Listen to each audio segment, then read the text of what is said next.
Hey guys, welcome back to another episode of Ask Ed on Barry T's Garage. I'm Barry T, and I've got Ed Smith with me, and Ed is a race car, well, he's not a former race car driver and mechanic, machinist, winning driver, and all kinds of things. Whatever. Ed, you've done a lot. Thank you for joining us. Yeah, thank you. Appreciate you. And I thank you for joining us and asking your questions. We appreciate your questions in the comments.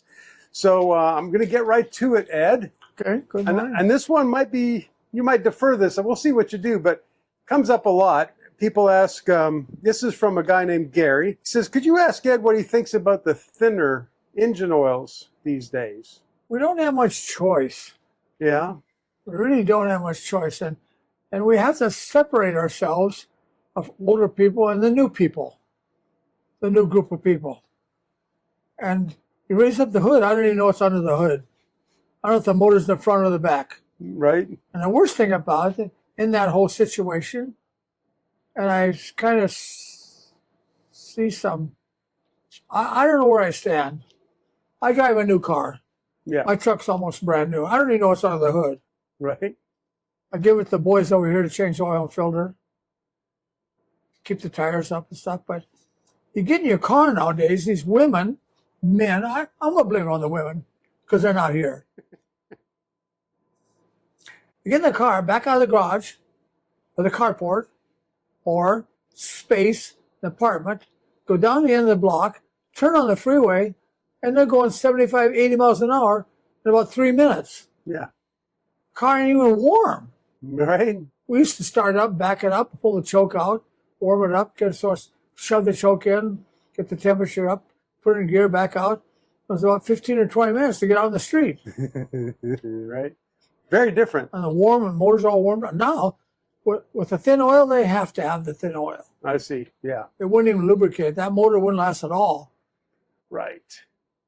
Because there's not warm-up And time. it's all electronic again, too. Yep. It's computer. The whole car's computer. Right. It's not really a car. Okay. So we're not going to give recommendations for the new cars. Let's talk about the older cars, though. What do you think about that for older? No, I keep my thick oil. Yeah. We're in Arizona, too. Last couple of weeks, we needed it. Yeah.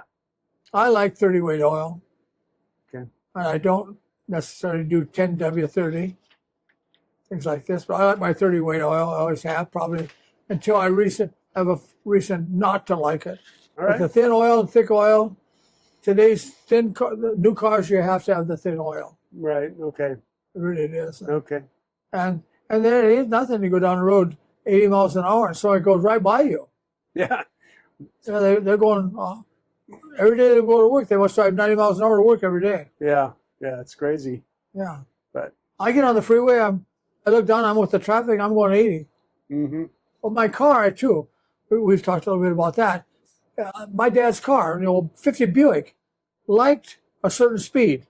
The way the car, maybe at like 62 miles an hour or something. If you fell asleep, going on the road, you find the car so smooth and so nice at 62. Mm-hmm. Every car has its own sweet spot. Yeah. Yeah. And right now, Mike, a new car, look at I'm going 80. Seems to want to be there, huh? Yeah, just likes to be there. Yeah. Okay. I did get a ticket going over 100. Uh-oh. That's when the car was brand new. Okay. I said, I'll stop doing that. Yeah. Cost me a couple bucks. Yeah. But anyways, back to the oil. Okay. Do what you want to do, and the new cars, you need to keep up with the oil. Yeah. Okay. Okay, thanks. Fair enough. Good question. Yeah. Are there any drawbacks, if any, to using oval-shaped exhaust piping, basically piping that's flattened into an oval shape, to maintain ground clearance on cars that are sitting low? Absolutely. Nothing wrong with that. Okay. Pipe is okay until you go over center. Same volume, Okay. square, whatever it is. It may sound different until you go over center. Okay. And as soon as you go over center, then you end up lessen the volume. So you're restricting it at that Yes. point. NASCAR has got small pipe, bigger pipe, and they get back to the frame homer and they flatten. That's about that flat sometimes under the frame and stuff, and then out the side. I'm not sure. I haven't seen a late model NASCAR exhaust. Okay. But again, it don't hurt anything until you go over there. And we have the 3 or 4 exhaust shops here in town. My boys run them, and we've learned that. We don't have any trouble with that. Okay. So, yeah. So when you're saying over center, that's when the center of the pipe is below the top. Below. Yeah. Got So it. now you're starting to make 2 crimps. Yeah, Right. Okay. as far as I don't know if anybody ever did a study on it as far as airflow, Yeah. but I think that's general rule. It's common sense. Yeah. Yeah. It's interesting you brought up NASCAR because he even mentions at the end of the comment, he says, I think NASCAR uses oval exhaust piping. So Yes, they do. Of course they do, yeah. Okay. Ed mentioned the 454 or LS6 has heavier pistons, but it has the same bore as the 427. The longer stroke made up the difference in the displacement. So if they both used forged aluminum Yes. pistons, I'm confused. He said the legendary L88 is also great, no doubt. So, I don't want to, okay. Go ahead. so I guess the question is, you mentioned heavier pistons, but maybe you meant the crank is bigger or something else. I don't know what Well, you're the thinking. pistons are heavy. Okay. They just are. Yeah. If I was going to order a piston, I would order, and I think I have some super stock pistons back here that we ordered from somebody. Yep. They're back there on the shelf, and they're a lot lighter than a stock 454 piston. And then we have some of our pistons over here that we've machined and sent out machine shop, and you can machine a lot of stuff off of them, but not necessarily. We were talking generally. I've never weighed a piston, a 454, 10.5 to 1 or 12.5 to 1, and a closed chamber or open chamber piston. There's 2 different ones. Yep. On the 427 Okay. and the 502, I've never really put them on a gram scale and weighed them. There's probably a lot of specs you could change and mix around. Lots of things. You can take a piston machine half of it away. Yeah, right. Okay. Yeah. Maybe your comment is more related to the fact that you felt 427s would rev easier. It will. Okay. Yeah. All right. That's why we liked them so well. Yeah. So, Yeah. very good. Okay, Dan, we're trying to clear that up. Yeah, just clear it up. And we don't. Okay. All right. Another one says, is there any way to cam a V6 engine? Can you use a cam to make it sound good? Because some people don't like, I guess, the sound of the V6 compared to the V8. If you could change the cam, That's what he's asking. Hyperfresh cam to make Yeah. No. Figure out something with exhaust. And I know the boys change some exhaust and do some weird things. Mm-hmm. I think I had a Camaro a while back that we go back with a muffler someplace, an exhaust pipe like this, and they welded about a 10-inch piece of pipe, cut a hole in the pipe back with the muffler, back with the rear end, so cut a hole in, and welded a piece of pipe up, maybe about this long, and capped it off. And they did one of those each side and changed the whole sound system. Okay. So it's getting some expansion area for a certain sound Yes. frequency, I suppose. Yeah. But I would never change the camshaft, trying to get it to sound different. Yeah, not for that. Maybe for performance, I guess. What about to get a chop out of it, like that chopping sound people like? I don't know. No? Okay. All right. We'll leave it there. All right. Steve says, I used to work for Winberg crankshafts, and I may have touched that crank. I think we're talking about that John Force crank again. He said the holes in the front counterweights are for Mallory, and we actually did talk about that. Yeah. So there we go. Somebody that worked in the shop making those crankshafts saw the video. That's kind of fun. Yeah, that's kind of different. Yeah. Yeah, there you go. There's no brand on that crank. Yeah. There's no markings on it anywhere that we can find that tells what brand it is. Well, according to him, it's a Winberg crankshaft. Okay, well, that's the best thing we know. There we go. We learned something. Thank you, Steve. Yeah. Peter says, about Chrysler carbs, didn't you mean to say Thermo-Quad? The Chrysler carburetors, are those Thermo-Quads? Yes. Yeah, they were Thermo-Quads. Chrysler put Thermo-Quads on for a long time, yeah. Yeah, okay. And Carter then made them. Yeah. And Carter made the high-performance one. And that's what we usually talk about. Change the jets in it. And the linkage on the side was chrome little linkage pieces. And that's the one we always talk about. And I rebuilt some of the Chrysler. I think I got a couple Chrysler carburetors over here. Okay.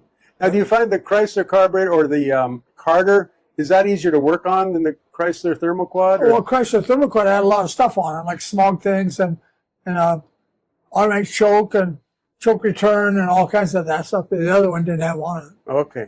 Is a Buick 350, so the Buick small block, V8. V8. Is that a good engine to build on? I don't see anybody doing it. I don't know of anybody that would spend much money on a Buick V8, a 350 Buick motor. I don't know. I've never seen. I don't ever remember of anybody building a Buick 350 motor to race a certain class against a Chevelle, Right. a 350 Chevelle, to be competitive. Mm-hmm. I'll just put that's a good way to find out why they didn't build them to race. But they raced in a 350 class. You got a lot of competition. Yes. Besides Buick. Right. And they had the Olds. So where they weren't very competitive because you never see them winning over a class or dominating a class at the drag racing or even circle track. They never did that. So I don't think it was a very good choice. It comes back to parts availability. You know, the aftermarket makes all kinds of things for the Chevy 350, but there's not much. So much stuff. Yeah. Right. Yeah. And I guess there's not too much for the other brands. Yeah, that's right. All right. Well, we got people have Buick on their mind. Here's another question. Different person says, I built a 455 Buick. Now, people work on that. It was a 73 225. And I think they heard them call, okay, it's a terminology thing. They called it the belly pan underneath the intake manifold. Under the intake. Yes. Yeah. Yes. Oh, okay. That's a separate thing. Yeah, it's a whole bit pan underneath there. Okay. It looks like I think Dodge has a pan under there too. A tin pan. Okay. It's a whole valley cover. Keeps the oil off keeps the oil contained. Okay. So the intake manifold was separated off, I guess. And there was a tin pan under there. Okay. With some bolts and a whole gasket under there. And then several cars had that. Several cars. I think Studebaker might have. Some of those cars, yeah. Yeah. Yeah. Although I know the Pontiac also had kind of a high separate intake, I think. Pontiac. Two-piece or something. Two-piece had, and I haven't seen very many of those. We've seen those in 70 or 71 in the Trans Am that had a different cylinder head on it with a different exhaust manifold bolts. And then it had the intake that you could take the intake carburetor off in the intake and not drain the water out of it. It was a different piece between that little water neck across the front. Right. So you just changed that. Then it had we call it a turtle. It was a piece of cast that plugged the heat risers. It was about this big around. Okay. It kind of had two things like a turtle on it. And then you turn that and set it down in there, and it plugged the heat risers across. Then you put the intake on top of that. Okay. But we've only seen 3 or 4 of those, and I've never seen them at a swap meet or after that. No kidding. Yeah, I don't know what happened to them. Talking about something that's pretty unusual. Really unusual, rare. Yeah. Yeah, super rare, I'd put it. Okay. Very good. Yeah, if we haven't seen it, yeah. Thank you. Now, William checks in here, and he says, thanks to you both. Special thanks to Mr. Ed Smith for all the wisdom he shares. He said, I do have a 67 Chevy 427. It's a 425 horsepower. He says, I love the engine, and I also love the 67 Nova. He said, I'm wanting to put that 427 with a 4-speed into the Nova. What are your thoughts on doing something like that? Do it. I'd do it tomorrow. Would you? Yeah. You'd enjoy that, wouldn't you? Yeah. That's the newer one. It's not the shoebox. Not the first version, no. That's right. Yeah. The second generation, I think. I'd be careful with the shoebox because the front suspension wasn't so well. Okay. That's why they changed it. I would do the other one. Okay. Some of our fastest cars we had was a Nova, along one of the kids here in town. And we did put a 427 in it, square port heads, 4-speed, 370 rear end. We gutted the whole car out. Oof. Different, as much weight as we could get fender wells out of it, 2 aluminum bucket seats, and then with a transfer carburetor, the carburetor set crooked on it, on the intake. Big set of headers, 370 rear end. At high top speed. Yeah. I think it went 125 miles an hour in a quarter. Really? Yeah, because we had it so light. Yeah. That's probably the last one of the Nova type things in 427 and 4-speed we built. Okay. And that's, it wasn't that long ago. Okay. Not too long ago. Yeah. That car flew. Yeah. But do it. Put it together. Okay. William, he didn't hesitate. You need to do it. Ask Ed if you should warm up your car in the morning. You really should. Just a couple minutes longer. Okay. And you didn't get the oil up. It's been sitting all night, and a lot of times the bearings, an older motor too, it all drains down. It's the past in there overnight. Even we've had some of our motors with, we don't know what to do about it, serpentine belt. And the serpentine belt's extremely tight. And the belt sitting there all night, and it holds the crankshaft up off the bearings.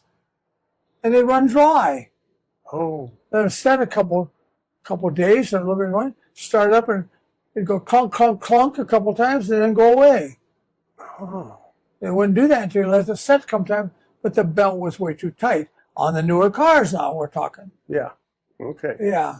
So we definitely want to be careful with it. Start it up in the morning. Make sure it runs on all 8 or 6 or whatever you got. Warm it up a little bit. Don't be in such a hurry. Back out and go on your way. Okay. It's always good. All right. Now, It'll last a lot longer, I think. yeah. Yes. Now, he didn't even say old or new, so I guess you're thinking it's obvious on an old car to warm it up. Well, we'll hold it when I hope you do. Yeah. And I wish you would have new one too. Yeah. Okay. I do it by the time I usually go on in the garage, get the car, back out of the garage, open the door, back out of the garage, sit outside, and open it, whatever else, turn the air conditioner on. Takes me a while to get the seatbelt on and get it all harnessed up in that car. Everything else, get my sunglasses on and stuff. So it takes a few minutes. Yeah. By the time I close the garage door and carefully back out into the street and go down the street. So I'm a few minutes. Yeah. Every morning. Okay. Yeah. Elvin says, Ed, did you ever use Michigan bearings? Sure. All the time. Okay. Sure. All the time? Absolutely. Yeah. You had good experience with them? Yeah. I never from. Yeah. Well, here we have a hello from Romania. Okay. It's good. Good morning. People watch from everywhere. Please ask Mr. Ed, how can I fix the play in 2 rocker arms in a 1970 Cadillac 500? So somebody in Romania has a big Cadillac, the big 500. There's no adjustments, apparently. No, there's not. There's not. What would you do to fix that loose rockers? I don't know what's loose on it. Sorry to hear that. I don't know if there's loose rocker arm, or I don't think it's loose sideways. Okay. I think it's loose on the valve. It has an anchor here, Okay. and you can lower that anchor. It may have a little couple bolts in it that hold that pair of rocker arms down, and you could machine that anchor off and lower that rocker arms down.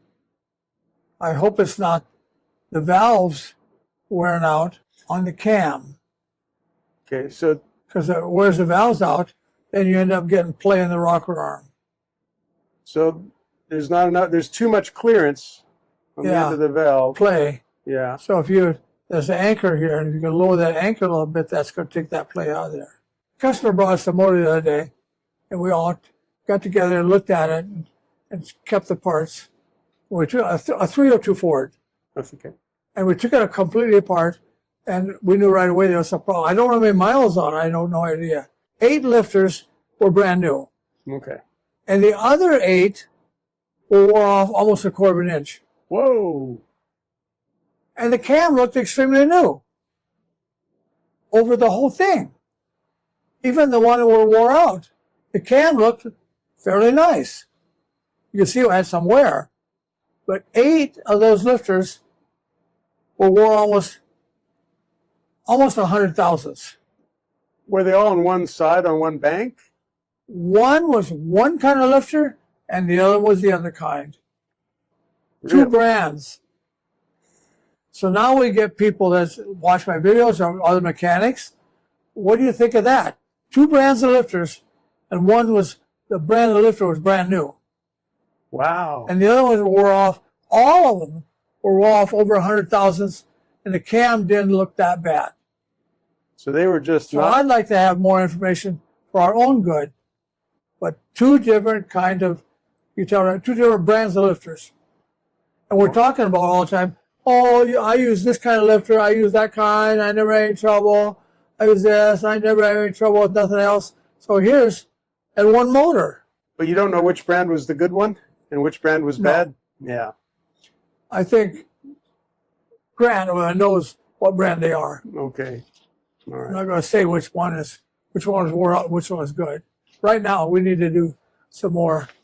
Suffice it research. to say, all your parts for building an engine are not the same. That you, Two different brands. they're good parts and bad parts out there. Yep. That's something to think about. Okay, well, now we've got this an international show. It says hello from New Zealand, from Vernon. Can you please ask Ed if running dual remote oil filters with no bypass on a big block Chevy, does that cost more horsepower than the factory setup? Oil filters? 2 filters, yeah. No, No more horsepower? no, Okay. not oil circulation. It's the oil pump. The pump's only going to pump. It's only going to about 60 pounds Okay. to a particular hole or orifice. Where it goes, who cares? Okay. All right. If it goes in a couple filters or goes in the motor or whatever. It's the oil pump and the pressure the pump's putting out and the volume of oil. So is there any downside to having a dual filter No. system? No, Okay. It's just extra insurance. that's just, yeah, extra insurance. Okay. Well, Yeah. Vernon, there you go. Yeah. Do it, do it, do it. Timothy is asking Ed if a simple honing for a stock overhaul, is that okay? It'll be used as a Sunday driver and maybe some trips out into the country. Fine. It's fine. It don't have to be perfect because you're going to use a set of cheap rings. We used to have some chrome rings. They were bad. And I remember in the early years, 60s, somebody would put a chrome rings in a car in a Buick. It would smoke it used a lot of oil for 5,000 miles. Wow. They were chrome. And it would chrome the hard as a bumper. Wow. And they had that chrome bumper to wear into your cylinder walls. I think when you tore that motor apart, the cylinder walls were probably almost all gone. That Wow. chrome ring running up and down it. And now you're putting in a cast iron ring that's soft. In a few seconds, maybe 5 minutes, they're seated into the engine. Okay. While you're warming it up, they're seated in. It don't smoke at all. Wow. Yeah. So, right, the chrome would never give to So wear just in. hone it up, the ball hone. If it don't have a ridge on it or something, and anything holes in the cylinder wall, Yeah. or distortions, or just things, or rust spots or something, Mhm. everything looks like a ball hone. We still use ball hones over here to do different things, but not necessarily honing a motor. Right. We got some precision machines to do that, but Sure. again, no, that don't hurt at all. Okay. It'll run just fine, Will Okay. last 150,000 miles. Okay. Yeah. All right. Well, Timothy, he's not going to be a stickler. You can go ahead and do it. Yeah, I would That's do good. it. Sure. Okay. All right. So X-Man says with hydraulic lifters, you're also breaking in he said Urson cams would have you run the engine for 20 minutes at 2,000 RPM, and your push rods should be turning too. I guess- Absolutely. The push rods don't turn, the lifter ain't turning. Better stop what you're doing. Yeah. I don't care how long you run it. And I don't agree to run it. If it ain't broken in 10 minutes, it ain't going to be broken in an hour. Okay. 10 minutes is enough for break-in on that, as far as you're concerned. Yeah. Especially if the push rods are all rotating like they're supposed to and got some good stuff and not too much valve spring pressure. Mm-hmm. Most important, valve spring pressure. And maybe what kind of rocker arms you got? Steel rocker arms that weigh a lot, or a nice set of aluminum ones that don't weigh anything. Which is better? Aluminum ones would be lighter. Uh-huh. Don't take so much to rotate them. Okay. Always better. Okay. Maybe some aluminum retainers. Okay. The Get that aluminum. weight off the valve. Okay. Doesn't wear out too quickly. Aluminum Don't soft. wear out. Yeah. Okay. It says I'm 74 and a lifelong lover of Mopar and Chevy. He wants to get big horsepower from a 440. Even with good heads, cam, and a 12.5 to 1 compression, they always seem to fall short. I could make 100 horsepower more with the 426 Hemi, even with cast iron heads and less displacement. I could get equal horsepower out of a 396 or a 427 without much trouble. Why? It's always stumped me why a 440 is poor performance comparatively for the size. What do you think? The weight of everything. Okay. Connected rods, longer. The weight of the piston stuff. And the heads are not going to flow anything. Okay. You know, they flow really good on some small cubic inch motors. Some of those guys get a lot of horsepower out of that 400 Dodge motor. Right. Like a 383 400. They change the crankshaft in and get extremely lot of horsepower. Okay. But you never get it out of a 400. Or 440. Or 440, yeah. So, and the Hemi motor, that's a different breed. yeah. It breathes all kinds of air. So if you're going to put it down to one major thing, it's the airflow in the heads, you think? Airflow in the heads. Okay. We built some. We just built one yesterday. Yeah. With aluminum heads and lower rocker arms and nice motor. It's going to put out some horsepower. Yeah. But it's not going to be quick horsepower. You have to wind that thing up. Okay. And that's what I think he's talking about. It takes forever to wind up. But they got a lot of torque and a lot of muscle. Mm-hmm. You put some carburetor on there and they go right up the hill. Okay. Won't go up the hill very fast. Right. So you think maybe the 440 was kind of designed as a torque engine? Torque, it's motorhome. Yeah, right. Yeah, motorhome and big trucks. There's probably still quite a few good ones hiding in Chrysler. Yeah. Thank you, Ed, for answering all these questions. Yeah, okay. Hope everybody hope gives some ideas. Yeah. Get some answers and ideas. Thank you for joining us once again for another episode of Barry T's Garage and Ask Ed. And we'll come back and we'll see you on the next one. Yeah, okay. Thank you. Okay. Thanks for being a part of Barry T's Garage. And if you want some Ed Smith memorabilia, some hats and shirts and all, it's just EdSmithSpeed.shop. Head over there and have a look.